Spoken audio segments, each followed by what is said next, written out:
Sem qualquer sombra de dúvida, vivemos na Terra momentos decisivos, profundamente desafiadores.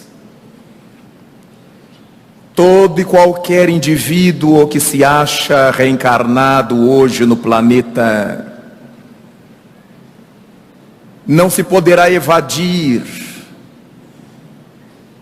dos compromissos assumidos com a vida planetária. Sem embargo, esses compromissos deverão ser enfrentados, faceados, com o indispensável estoicismo, uma vez que vivemos numa sociedade ocidental, capitalista em sua maior expressão, e em razão dessas doutrinas socioeconômico-políticas, somos levados a facear incontáveis e atormentadores desafios. No bojo de todos eles está o desafio da vida familiar.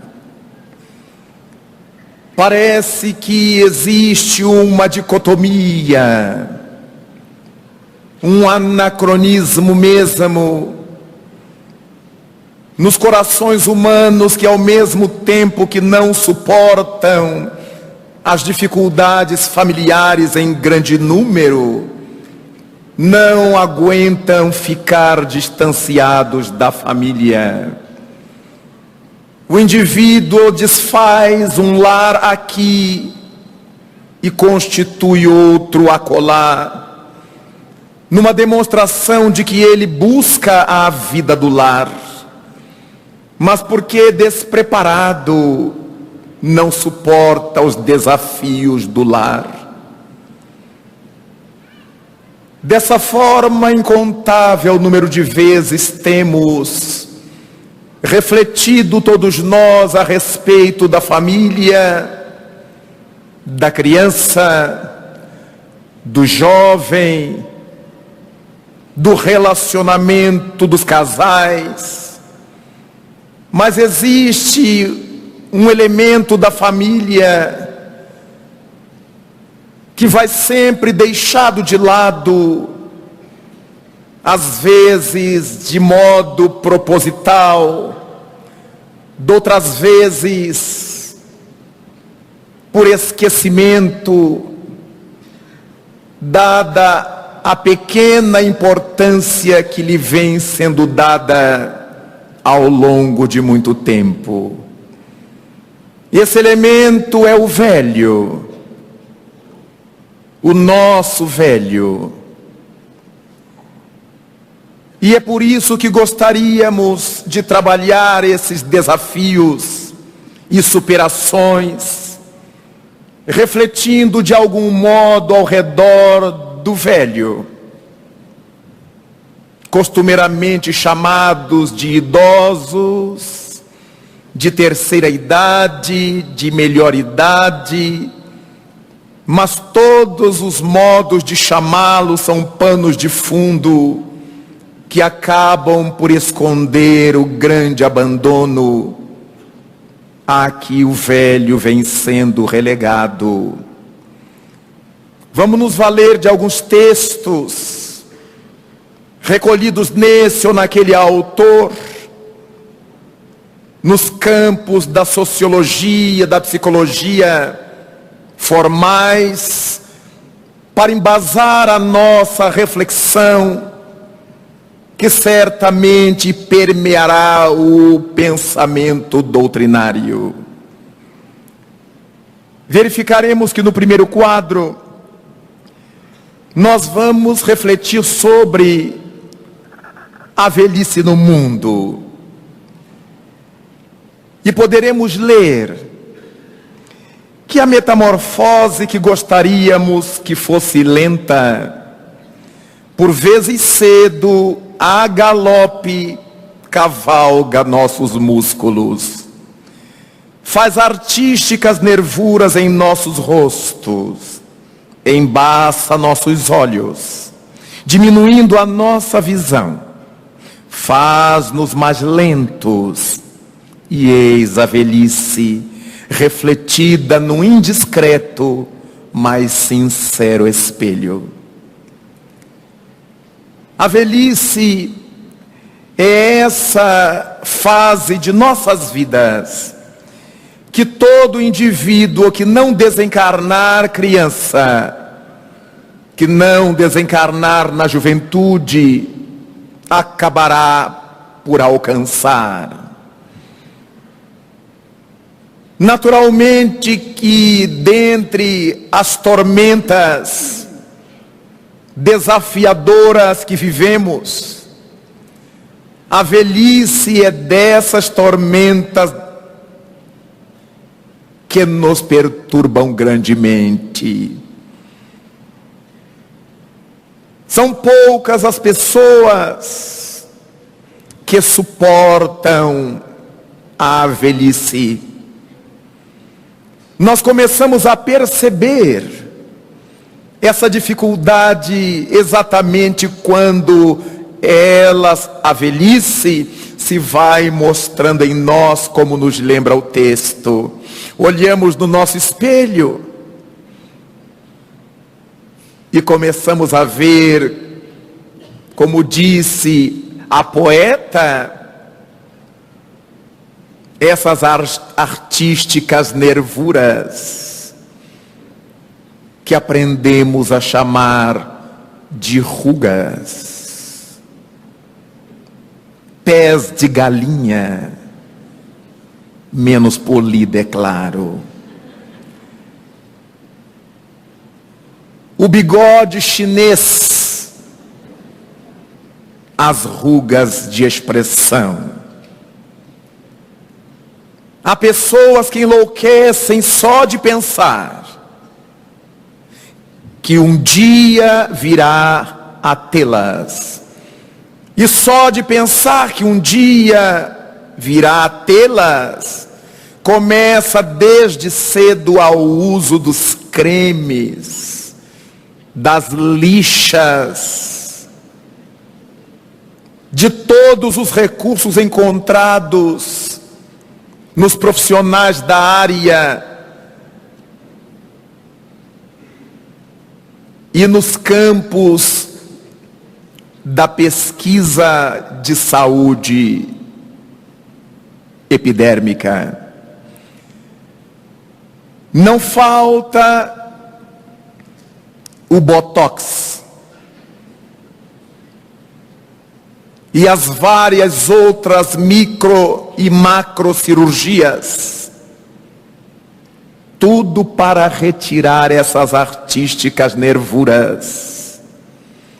Mas, como nos disse o texto, a velhice cavalga sobre nossos dias, e dali a pouco esticamos tudo de fora, mas não a plástica para as juntas, para o reumatismo. E nós vemos a boneca ou o boneco de porcelana esticados que não conseguem andar. A velhice é um fenômeno curioso, porque nós temos a impressão de que ele nos alcança lá longe, depois dos 60 anos de idade, mas a velhice é esse fenômeno que nos alcança a partir do momento em que nascemos. O nosso envelhecimento começa no mesmo momento em que começamos a morrer. Que vida paradoxal é a vida orgânica!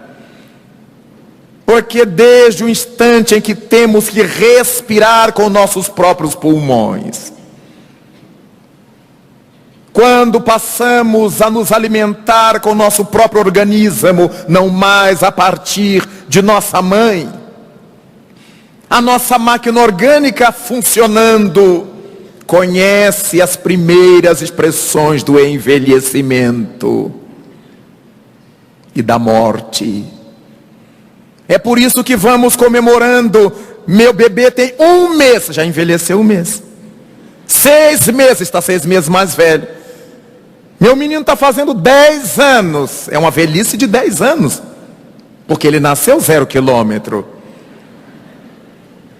E nessas fases nós encontramos o uso da energia, a vitalidade, como nós chamamos, numa criança, na primeira, na segunda, na terceira infâncias.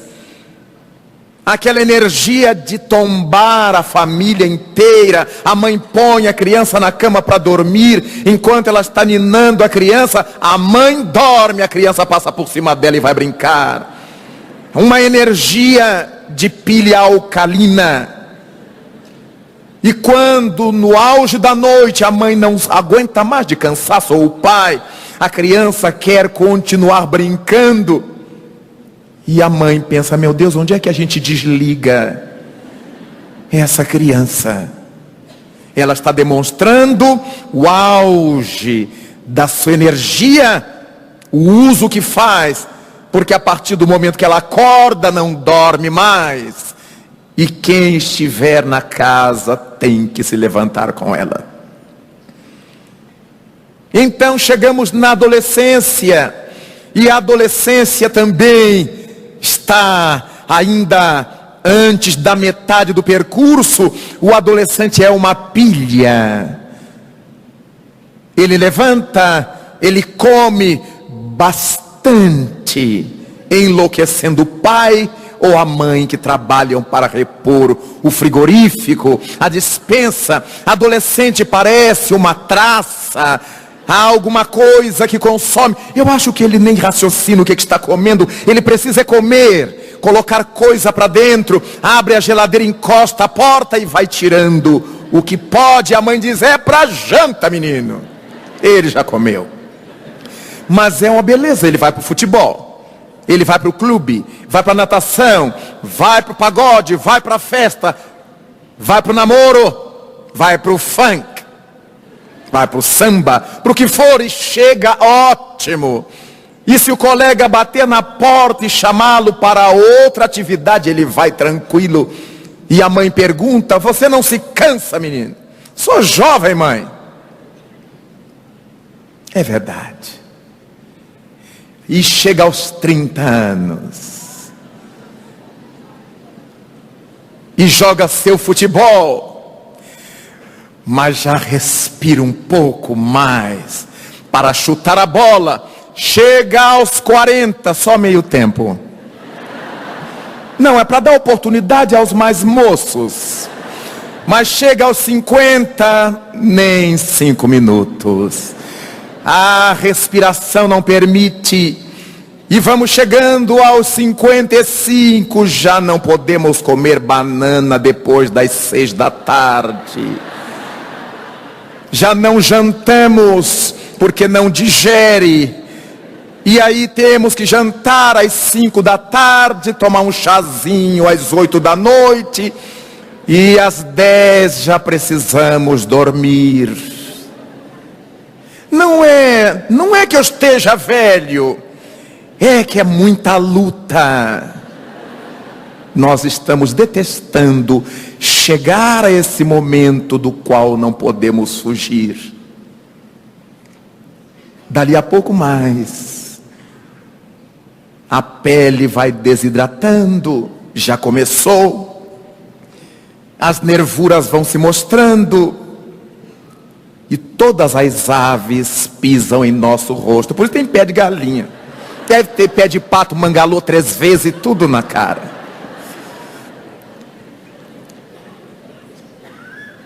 Já não temos muita agilidade para elaborar os pensamentos. E os filhos cobram, os filhos perguntam. E no trabalho nos cobram. Peraí, eu estou pensando.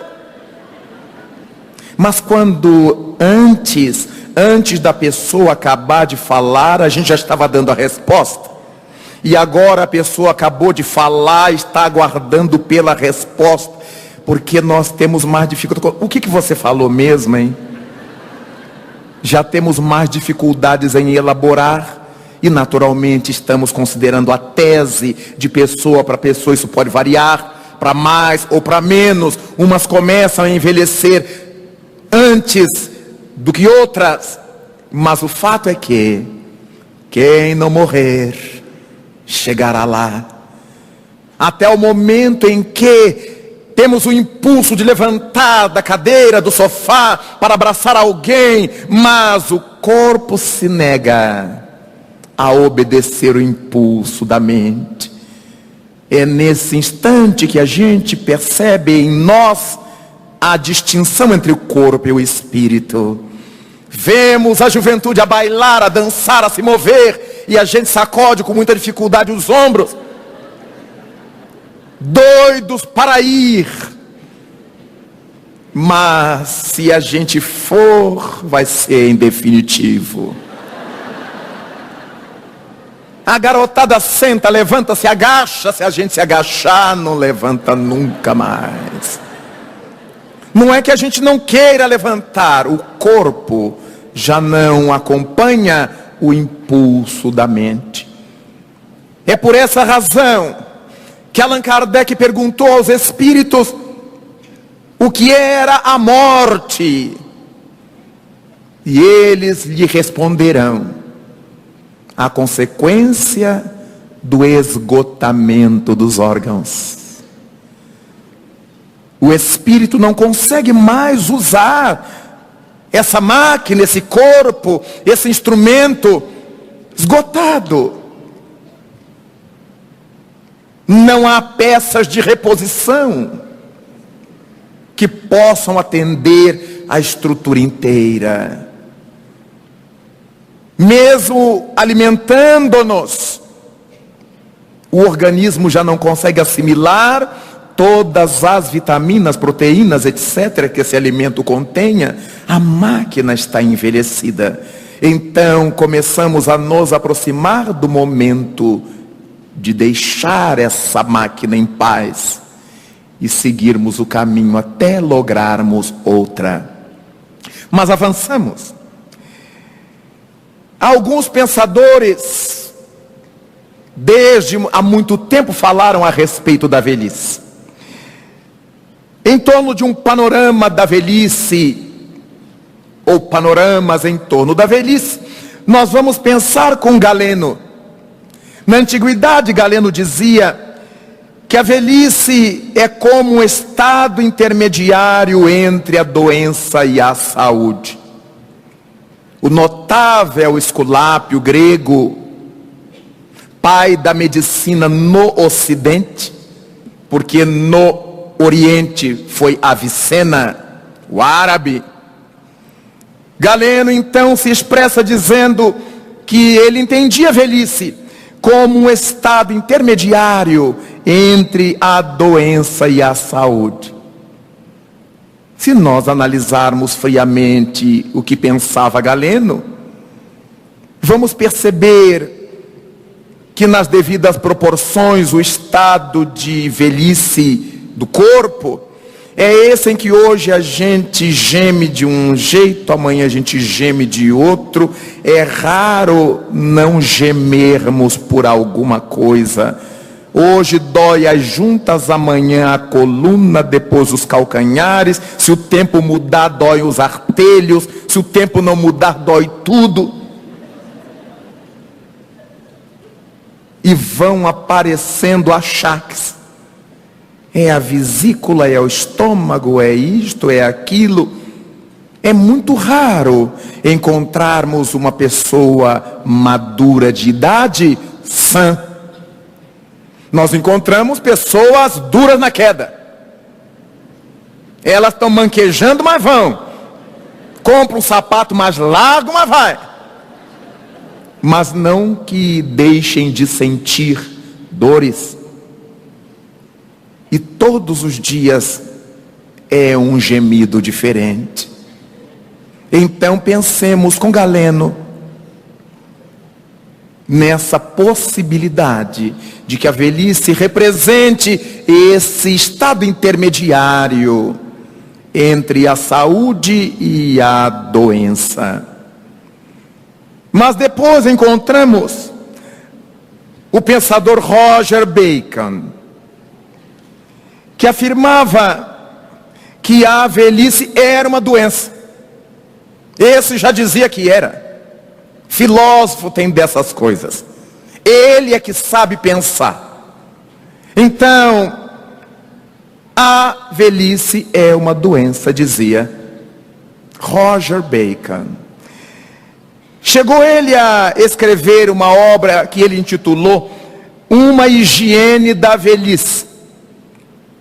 Porque sendo uma doença, era necessário pensar numa maneira de tratar isto, uma higiene da velhice. E preconizava a correção da visão por meio de vidros de aumento. Então, já na época do Roger Bacon, porque os velhos já iam perdendo a visão, já iam vendo as coisas embaçadas, já iam tendo problemas. A gente imagina quantos casos de catarata não impediam que a criatura enxergasse em definitivo, numa época em que ainda não se falava, em que ainda não havia as cirurgias tão notáveis que hoje nós conhecemos com grande tranquilidade para retirar a catarata. Mas quando pensamos em Roger Bacon, vamos aos etruscos. Os etruscos já conheciam os dentes postiços, porque também tem disso. O tempo vai passando e os bichinhos vão amolecendo, vão caindo, vão quebrando, os ossos vão se fragilizando. Então os etruscos já conheciam os dentes postiços. Eles faziam esses dentes postiços de dentes retirados de cadáveres ou de animais. Há bichos que têm uns dentes muito parecidos aos nossos. E lá os velhos etruscos já se utilizavam dos dentes de cadáveres e de animais para arrumar a boca dos velhos. Preocupações com esse estado da velhice, nós então já estamos encontrando desde épocas muito distantes. Mas modernamente, uma contemporânea nossa, Simone de Beauvoir, escreveu um trabalho que ela intitulou A Velhice, as Relações com o Mundo. E nesse livro ela confirma que até mesmo no século XV, a velhice era tratada na categoria de higiene, aquela questão do Roger Bacon. De higiene porque era vista ainda como uma patologia, como uma doença. Para ela, para Simone, a velhice é como um fenômeno biológico com reflexos profundos na psique do ser humano, do homem. Perceptíveis esses reflexos pelas atitudes típicas da idade não mais jovem nem adulta, da idade avançada.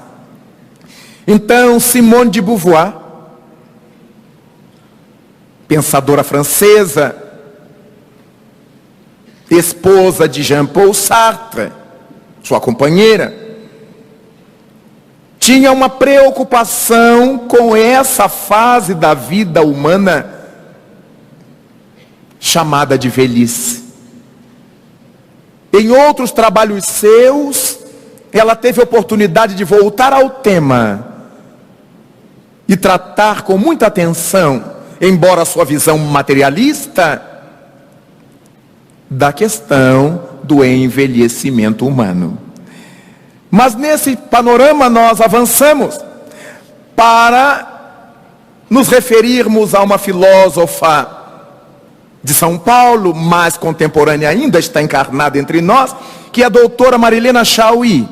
E a doutora Marilena Chaui, professora da USP, disse que ser velho é lutar para continuar sendo homem.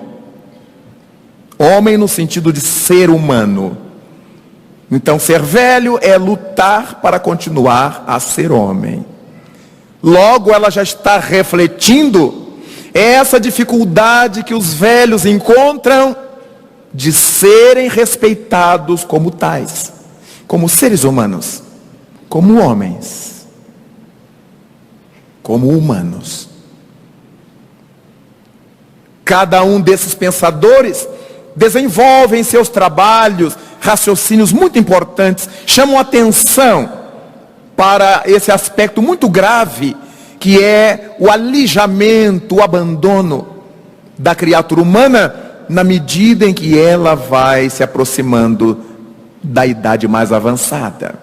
Nós podemos perceber isto sem muita dificuldade, não apenas em nosso país, mas em outros países que vão negando postos de trabalho à pessoa na medida em que elas vão amadurecendo na idade. Essa idade está cada vez mais baixa, porque o indivíduo hoje com 30 anos de idade ele já não serve para determinadas funções. Com 40 nem se fala. Se não for concurso público, ele tem poucas chances de ser aproveitado numa atividade particular. Durante muito tempo, os Estados Unidos participaram dessa loucura de alijar do sistema de trabalho, do processo de trabalho, o indivíduo, exatamente na fase em que esse indivíduo está maduro, conhece melhor as coisas, tem mais experiência, porque o mais jovem ganhava menos, e no lugar de um mais velho, experiente, que tinha um alto salário, se colocavam 2 ou mais jovens ganhando 1/3. Durante muitos anos isso prevaleceu nos Estados Unidos, mas recentemente as autoridades começaram a se dar conta do grande equívoco. Porque o tempo que esse jovem vai despender para chegar a ter a experiência daquele que foi dispensado, corresponderá a um prejuízo para a firma, dentro de um raciocínio capitalista, materialista. E isto tem que ser levado em consideração. Em nossa realidade brasileira, que nos mostra ainda uma grande facilidade em copiar sistemas alheios, processos alheios, sem refletir a respeito de nossa realidade, de nossa cultura e necessidades, passamos a copiar, a imitar, e certamente vamos chegar às mesmas conclusões que chegaram os nossos irmãos da pátria do tio Sam. Para trazermos o jovem aos postos de trabalho, ideal seria que ele, ao chegar, encontrasse o trabalhador experiente, exatamente para lhe permitir assimilar essa experiência, crescer observando, que é muito mais pedagógico, muito mais didático, do que ter que quebrar pedras para aprender a fazer sozinho. Desse modo, nós vamos observando que a fala da doutora Marilena Chauí nos remete a essa observação. Na sua visão, ser velho é lutar para continuar a merecer respeito social, continuar a ser humano e visto como tal. Mas uma notável estudiosa dessas questões, a doutora Ecleia Bose, escreveu um outro trabalho que ela intitulou Memórias e Sociedade, Lembranças de Velhos. Ela diz: ser velho é sobreviver, referindo-se à sociedade capitalista. Ela pega uma linha similar à linha da doutora Marilena Chauí. Ser velho é sobreviver, lutar para continuar a ser homem. Tem alguma coisa muito similar na forma do raciocínio que reforça essa tese, que levanta essa perversidade social de ir relegando o velho. E por causa de todos esses preconceitos contra o velho, contra o idoso, começamos a encontrar, como disse a notável esposa de Sartre, a Madame de Beauvoir,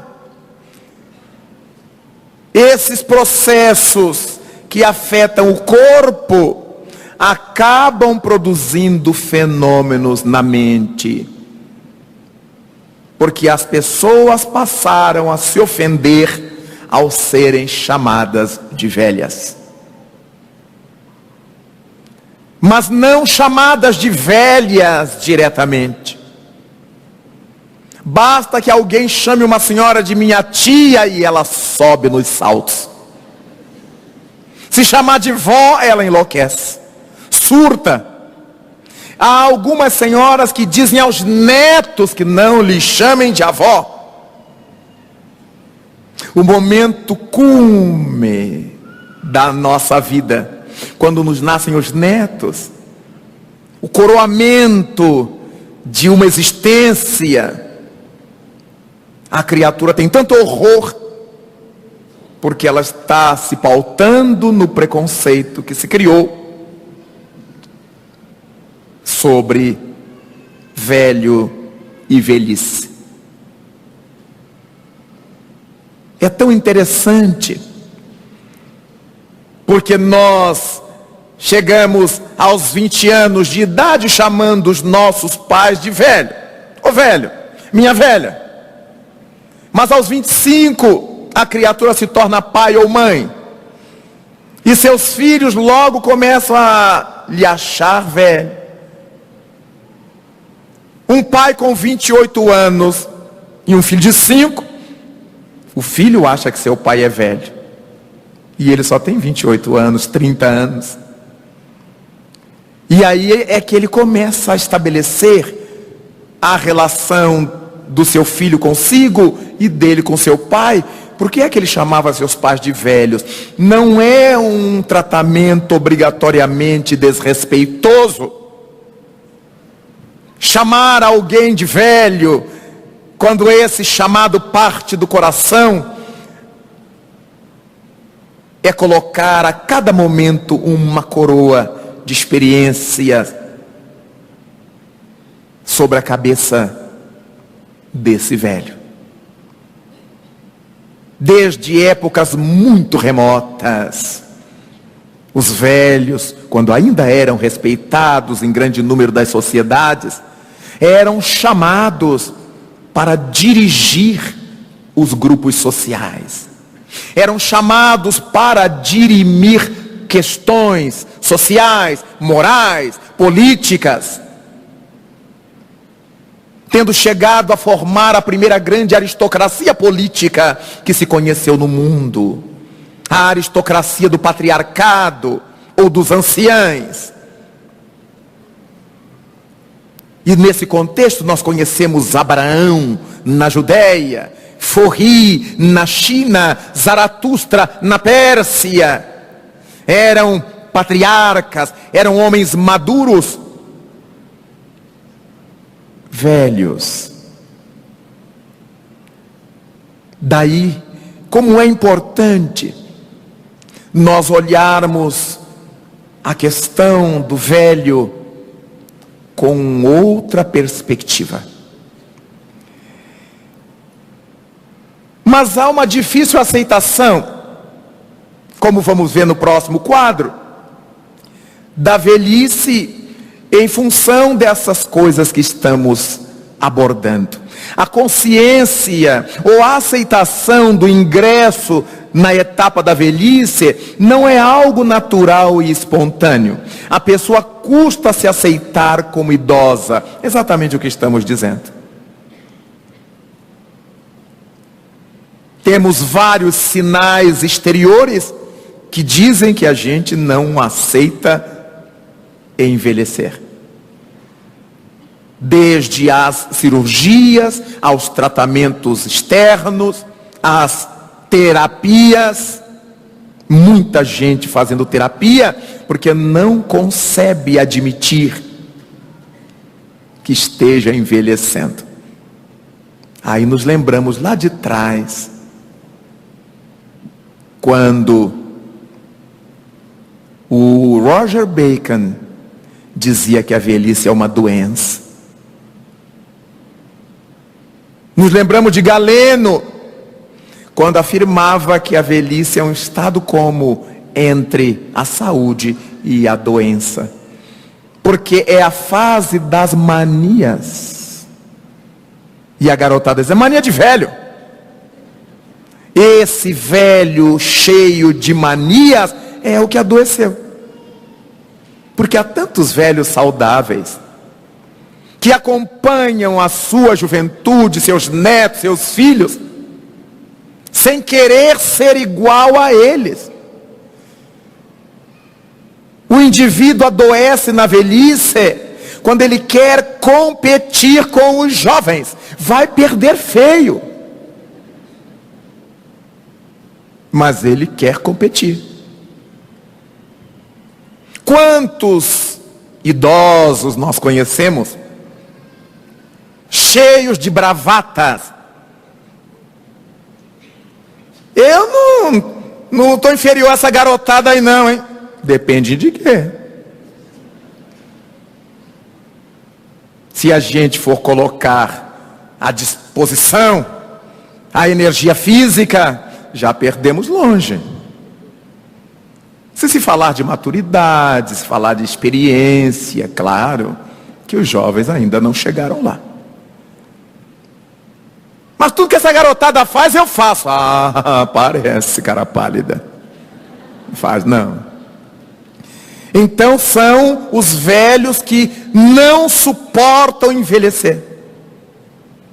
É tão bonito a gente dizer para os mais jovens, olha, a minha experiência foi assim, quando eu conseguia fazer isto, quando eu fazia tal coisa, eu desenvolvia dessa forma. Hoje eu não sei como é que vocês gostariam de fazer. E isso não diminui em nada o velho. Pelo contrário, isso lhe dá uma auréola de sabedoria. Quando nós, que já passamos dos 28 anos de espiritismo, é claro,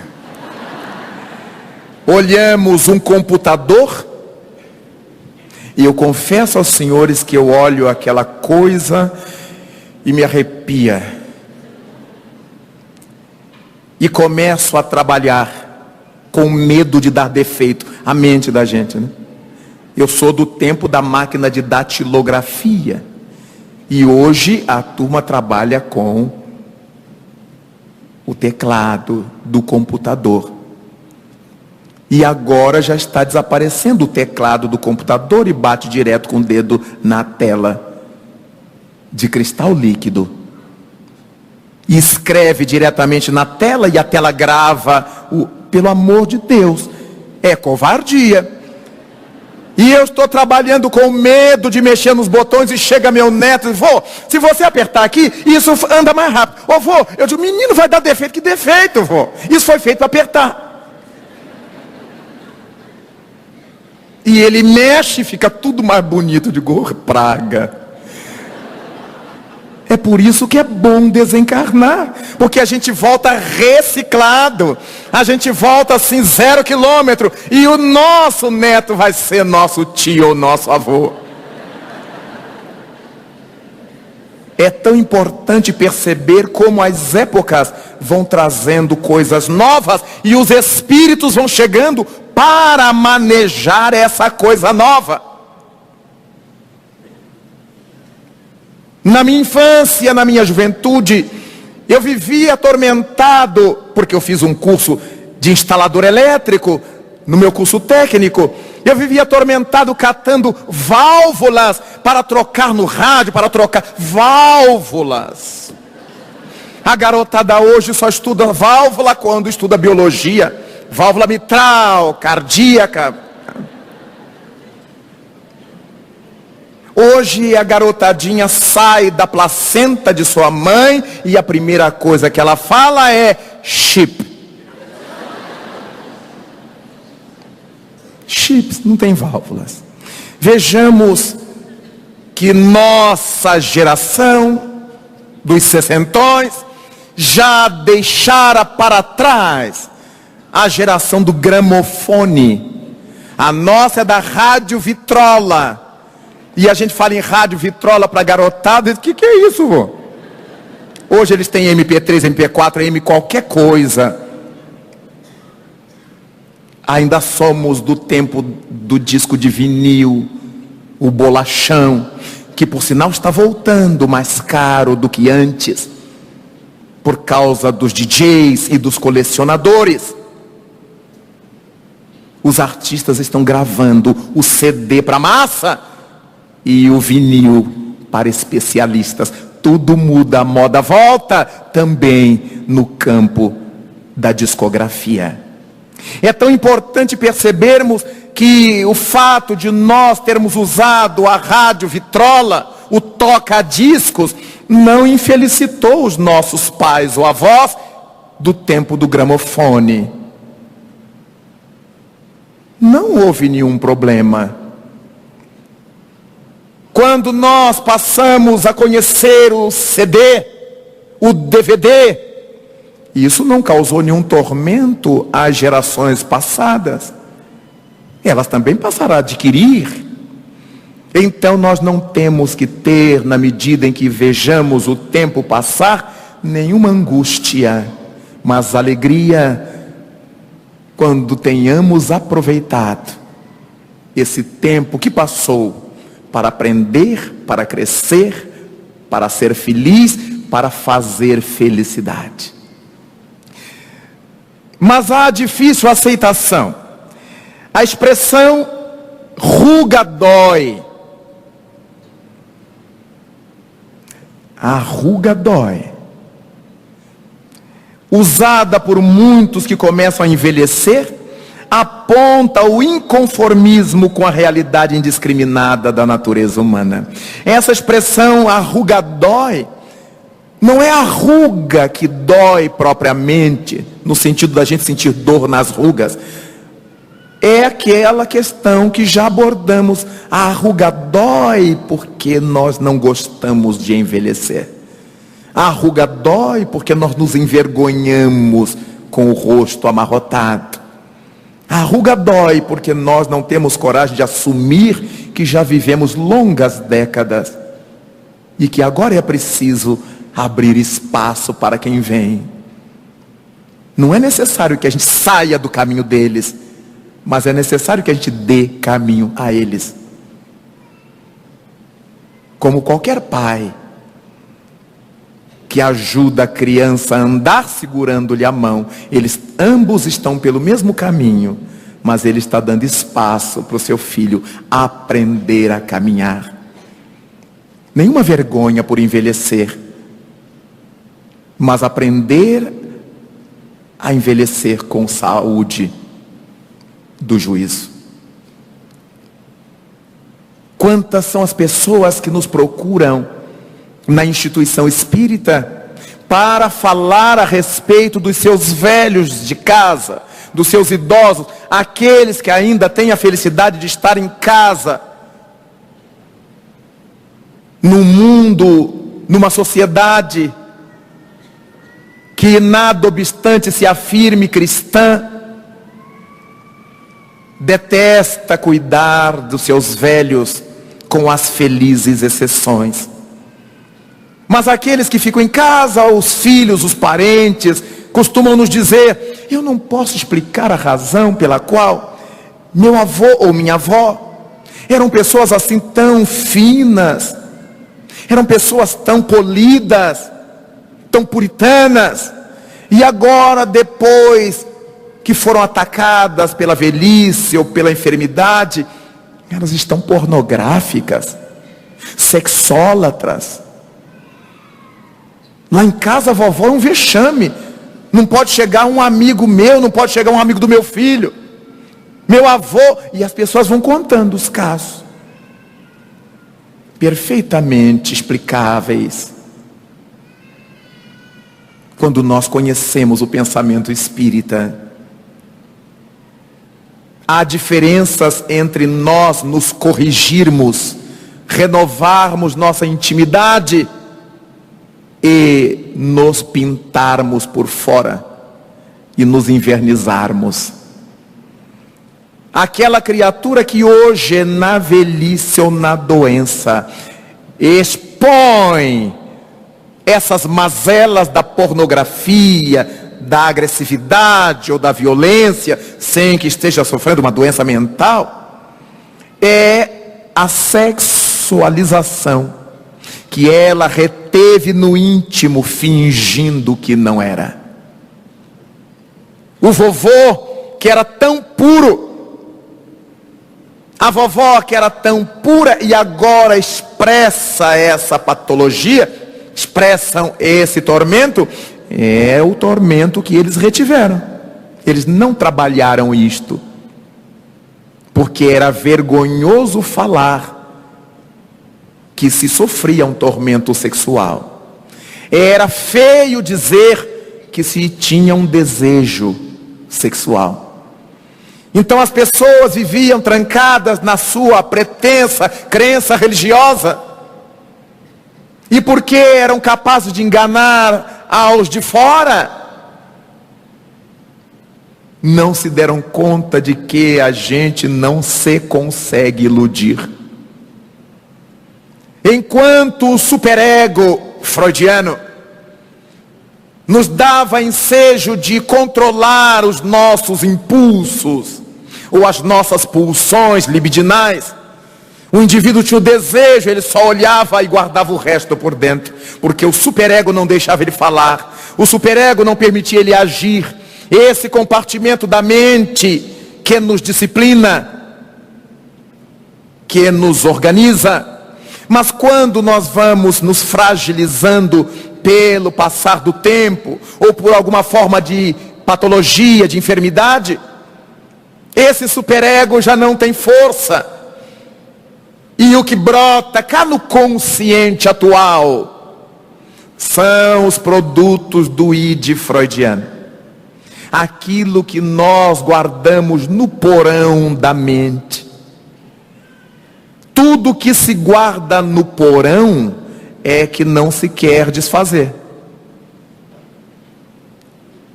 Todas as pessoas que vão guardando seus utensílios nos porões,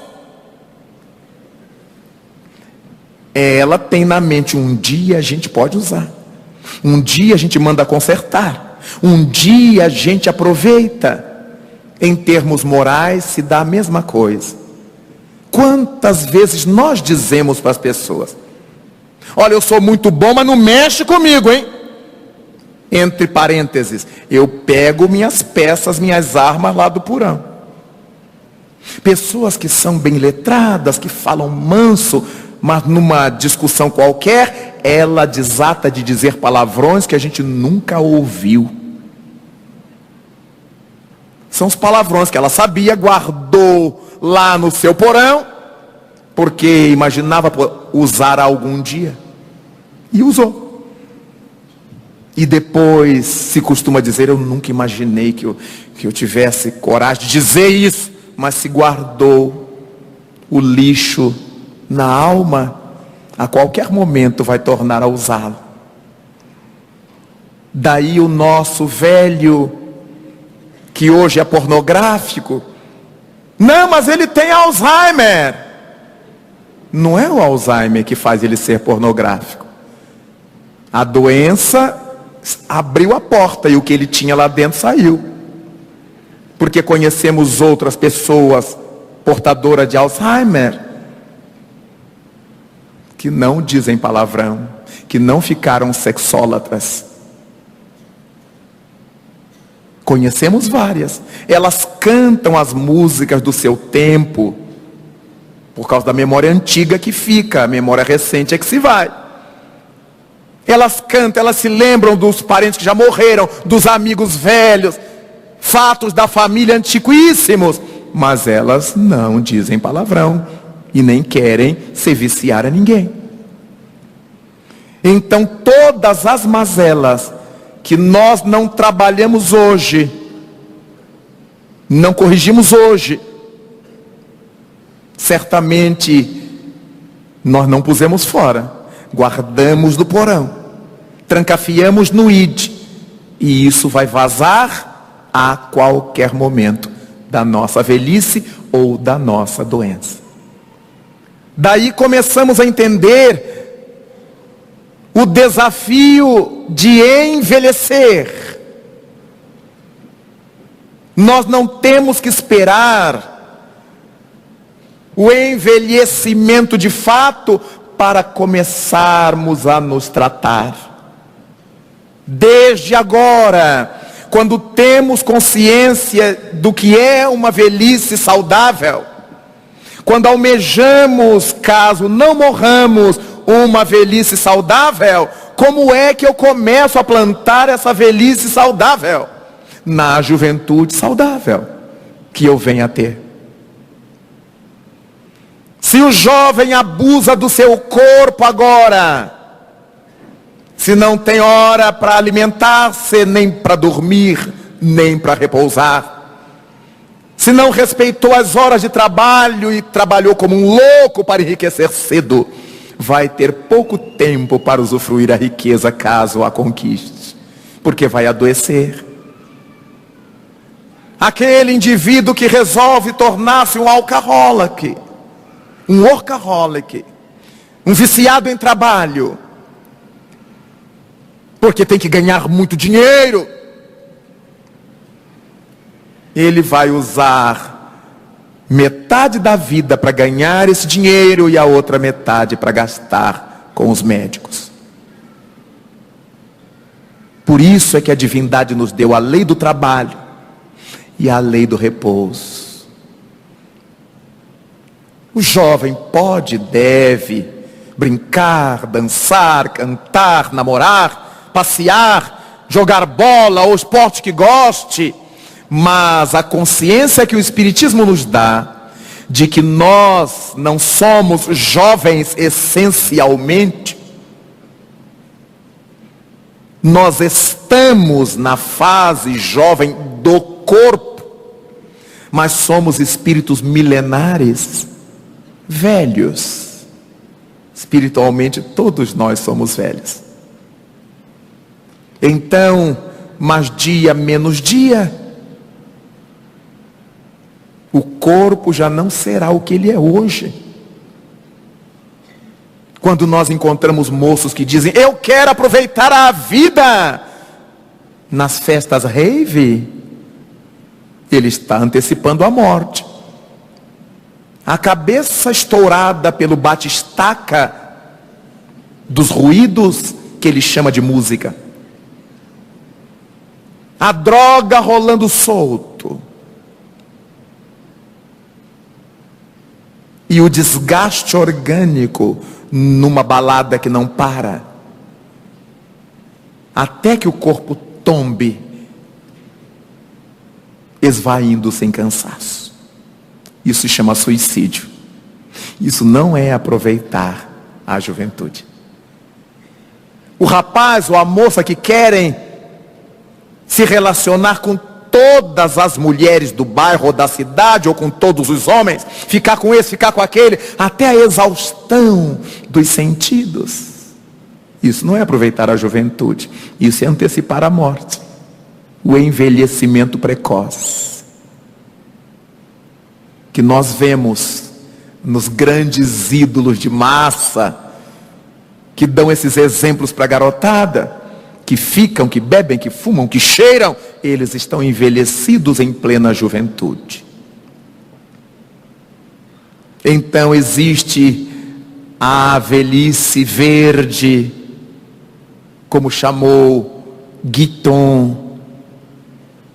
Essa velhice saudável, equilibrada, em que a pessoa trabalha, produz, participa, tem boas ideias, raciocina, opina.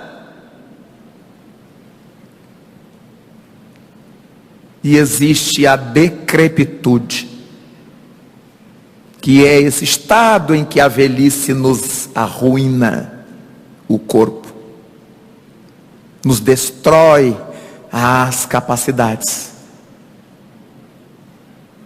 É importantíssimo que nós comecemos a olhar essa questão como um grande desafio,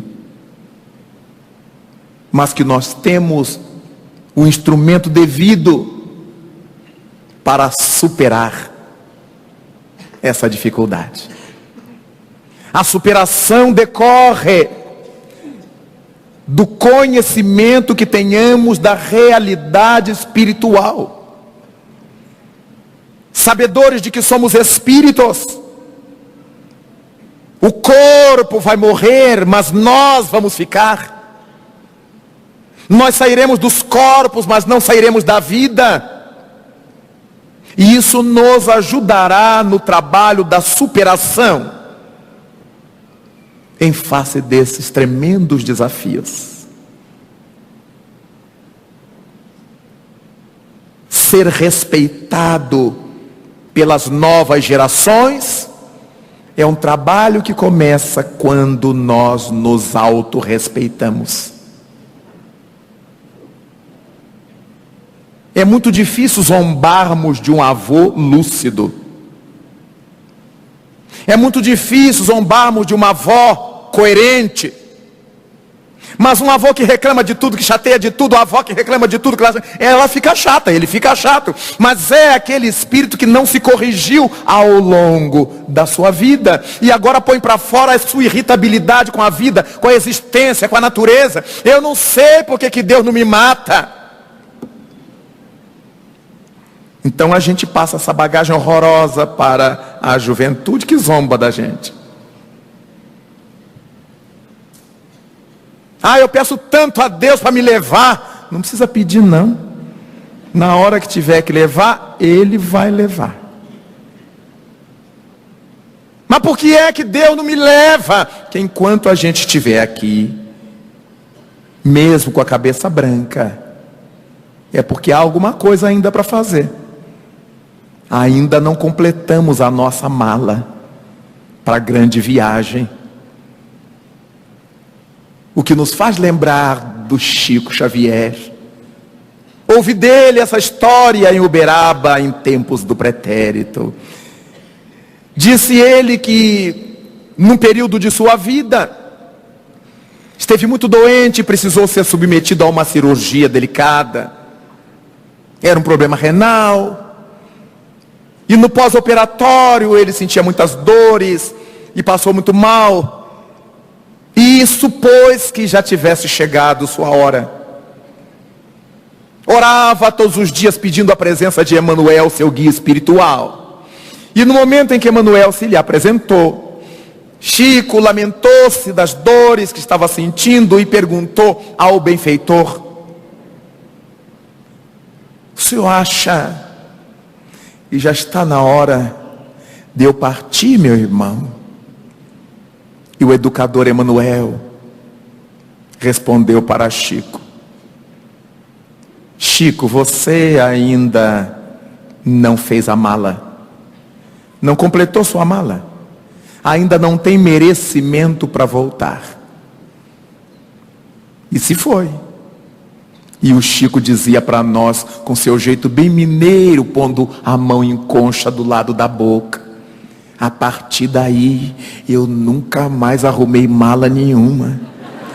Eu deixo sempre uma pecinha de fora. Se alguém me convida para um evento em dezembro e é janeiro, Eu digo assim, deixa para junho do outro ano, que eu já ganhei 1 ano e meio. Se alguém me convida para uma data, eu empurro para 1 ano à frente. E ria-se o velho Chico Xavier, com seus achaques físicos, mas a alma saudável, a tal ponto que o jornalista perguntou-lhe um dia como é que ele se sentia depois de um surto de enfermidade que sofreu. E ele respondeu tranquilo, eu estou muito bem, porque eu sou um doente são. O filósofo Chico Xavier. Ele era um doente porque o corpo estava refletindo os problemas trazidos do passado. Mas nessa encarnação ele estava laborando para não se comprometer e manter a saúde. Nós todos estamos carregando os tormentos que empreendemos no passado. Por isso um tem problema de vista, de olho, de reumatismo, de coluna, de enxaqueca, disso, daquilo, de fígado, de rim, de estômago, de intestino. Todas as zonas que foram lesionadas por nós, elas voltam hoje expressando a lesão para que sejam tratadas. Uma vez que o Espiritismo nos ensina isto, eu preciso plantar hoje coisa melhor para o meu futuro. Porque foi Emmanuel que nos disse que nós somos escravos do nosso passado, mas somos construtores do nosso porvir. Se não está bom hoje, deixa eu melhorar meu amanhã. Hoje eu já não posso resolver, porque a raiz foi plantada lá atrás. Mas eu posso plantar hoje coisas boas para o meu porvir. Avancemos. Platão, filósofo, dizia o seguinte: a degradação provocada pela idade não o atingia, redundando até em diminuição dos apetites e do vigor do corpo, permitindo maior liberdade para a alma. Então Platão dizia que a velhice até o ajudava, porque baixava suas tensões sexuais, diminuía seus apetites em todos os sentidos, diminuía o vigor do corpo. E sem essas pressões todas cobrando dele alguma atitude, ele tinha mais mente, mais tempo, mais possibilidade de cuidar da alma. Quando nós vemos as pessoas irem ficando velhas e quererem continuar jovem, e quer fazer todo o sexo que fazia na juventude, e quer ter todas as mulheres que tinham na juventude, e todos os homens que tinham na eles ficam velhos atormentados. E não aproveitam essa fase boa de refletir, de saber, de orientar, de curtir, sem tormentos. Eles arranjam novos tormentos. Mas Aristóteles, o velho Aristóteles, foi mais duro, porque disse que a bela velhice é aquela que tem a lentidão da idade livre de enfermidades. Então Aristóteles disse isso. A bela velhice é aquela que tem a lentidão da idade livre das enfermidades. O sujeito envelhece, mas está um doente são, como Chico Xavier. Para ele a velhice não é uma garantia, nem uma sagacidade,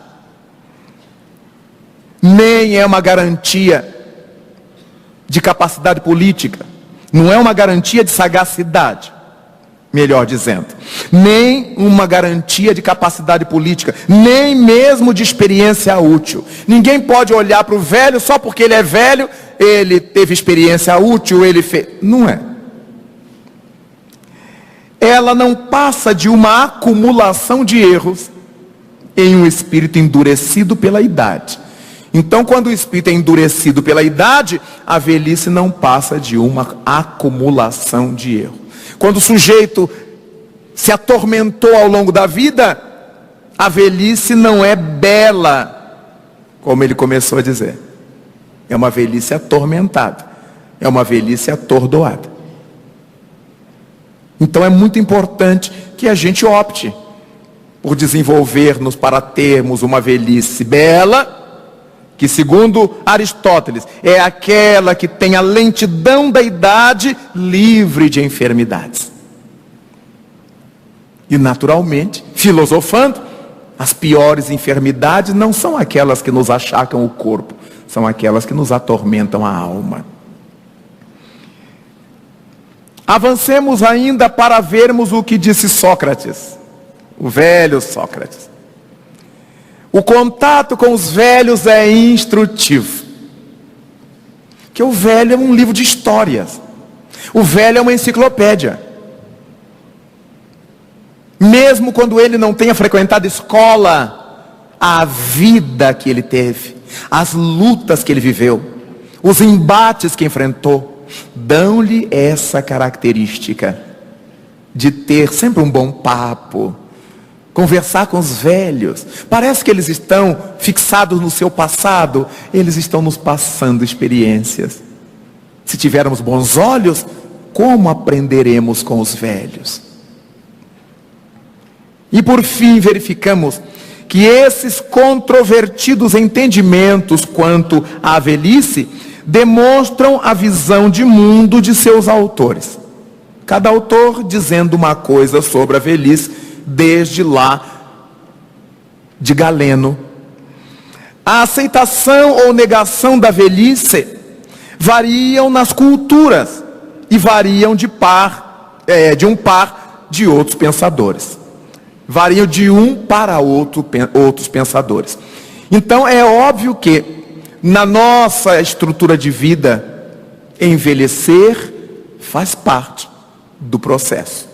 Se não morrermos na infância, se não perecermos na juventude, vamos entrar pelos dias da velhice.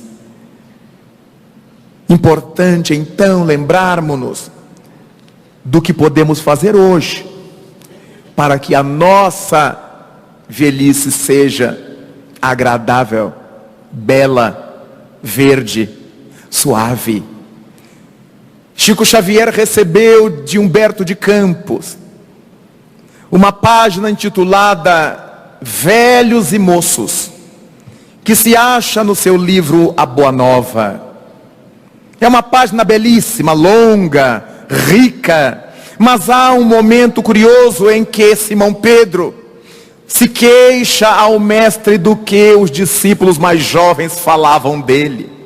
Os discípulos mais jovens entendiam que ele, Pedro, era o mais velho dos discípulos, já não teria força para levar o estandarte do cristianismo. Eles sim, os jovens é que teriam. O jovem é sempre ousado. E se ele perceber que o mais velho está mordendo a isca, ele fustiga, ele perturba. E no grupo dos apóstolos de Jesus não se passava diferente. Simão foi se queixar a Jesus, lacrimoso, daquilo que os companheiros diziam a seu respeito. E Jesus Cristo então, entendendo a aflição do velho companheiro, disse-lhe: Simão, não te aturdas com os dizeres da juventude. Se fôssemos contar a idade pelos anos, Simão, quem seria o mais velho dentre todos nós, senão o Pai que está nos céus? No entanto, todos os dias ele demonstra a juventude, incendeia os céus com o sol, ilumina as noites do mundo com um dossel de estrelas, clareia os jardins com as cores das flores, bafeja a natureza com o sopro do ar. No campo da vida terrestre, Simão,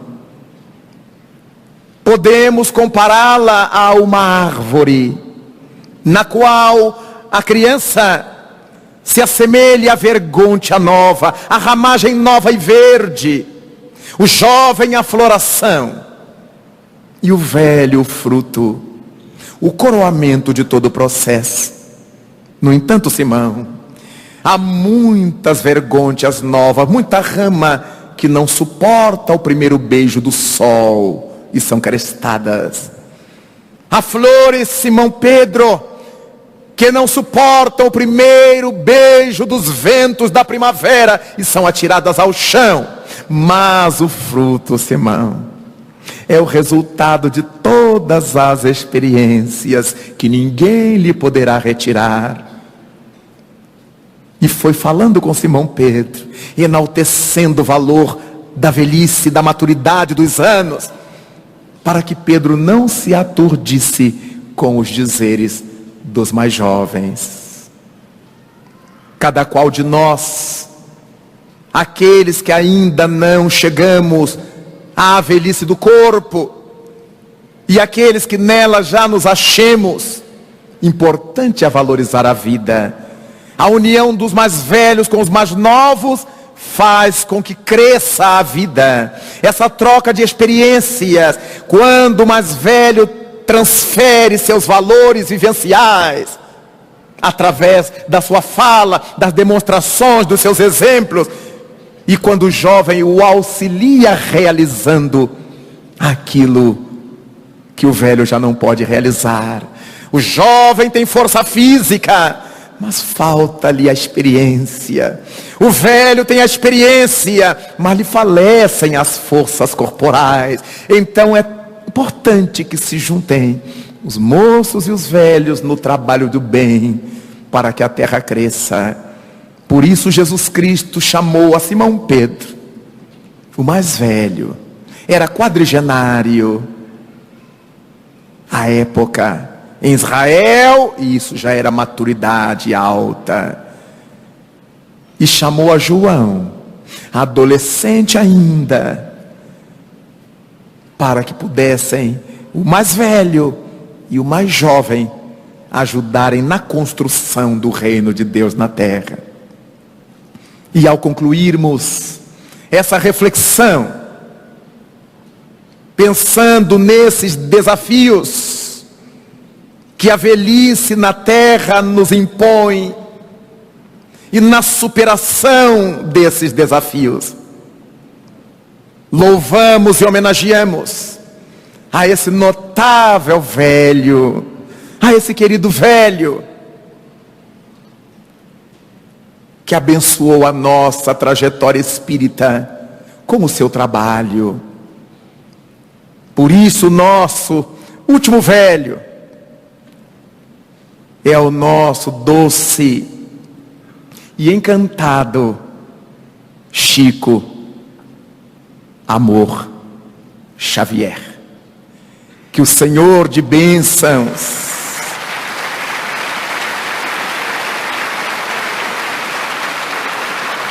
nos guarde a todos e nos despeça nesta noite, envolvidos neste amor de Cristo, para que abracemos os nossos avós quando cheguemos a casa, envolvamos os nossos pais quando voltemos ao lar, e se nos olharmos no espelho e notarmos as artísticas ranhuras que o tempo fez em nossa face, agradeçamos ao Senhor porque estamos aqui, e digamos a Ele de todo o nosso coração: louvado sejas, Senhor, na glória do lar celeste, pelos bens que nos trouxeste no evangelho da nossa redenção, na tarefa renovada que o teu olhar nos consente. De espíritos reverentes nós rogamos pelo teu amor. Pobres cegos, que desde há milênios estamos fugindo à luz a qual nos elevas, hoje, porém, Senhor, a nossa oração rompe as trevas.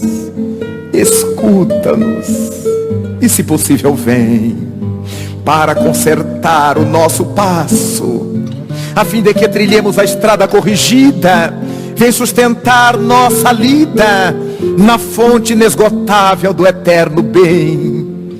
Dá-nos, Jesus, tua bênção, bênção que nos conforta, bênção que nos levanta, para que a tua doutrina santa vibre pura, viva dentro de nós.